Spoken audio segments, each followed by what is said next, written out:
চোখগুলো। রাতের বেলা লিয়া খুব বই পড়তে ইচ্ছে হলো।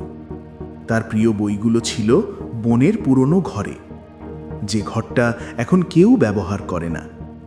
সে আস্তে আস্তে সেই অন্ধকার ঘরের দরজার সামনে এসে দাঁড়ালো। একটা দীর্ঘশ্বাস ফেলে সে ভেতরে পা রাখল।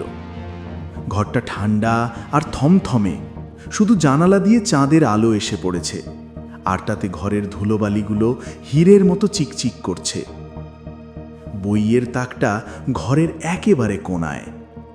লিয়া সেদিকে এগিয়ে যেতেই হঠাৎ তার মনে হলো কেউ যেন তাকে দেখছে। তার গায়ে কাঁটা দিয়ে উঠল। সে থমকে দাঁড়িয়ে এদিক ওদিক তাকালো, আর ঠিক তখনই বইয়ের তাকের সবচেয়ে অন্ধকার কোণটায় সে দেখতে পেল দুটো টকটকে লাল বিন্দু জ্বলজ্বল করছে, যেন দুটো জ্বলন্ত কয়লা। লিয়া ঢোক গিলে কাঁপা কাঁপা গলায় বলল, কেউ কেউ আছে? কোনো উত্তর এলো না, শুধু চোখ দুটো আগের চেয়ে আরও উজ্জ্বল হয়ে উঠল।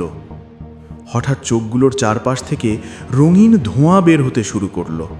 সেই ধোঁয়া ধীরে ধীরে একটা অস্পষ্ট আকৃতি নিল, কিন্তু তার মাঝে চোখ দুটো স্থির, লিয়ার দিকেই তাকিয়ে।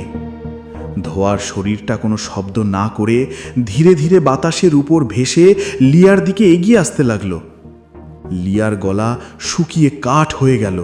সে ভয়ে চিৎকার করে উঠল, কিন্তু মুখ দিয়ে কোনো আওয়াজ বের হলো না। সে মরিয়া হয়ে হাত রাতে লাগলো আলোর সুইচটা খোঁজার জন্য। অবশেষে তার আঙুল সুইচে ঠেকল। খট করে একটা শব্দ হলো, আর সঙ্গে সঙ্গে পুরো ঘর উজ্জ্বল আলোয় ভরে গেল।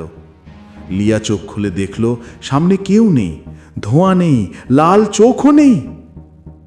লিয়া এক মুহূর্ত আর দাঁড়ালো না। সে দৌড়ে ঘর থেকে বেরিয়ে এলো এবং আর কোনোদিন সেই ঘরে বই খুঁজতে যায়নি।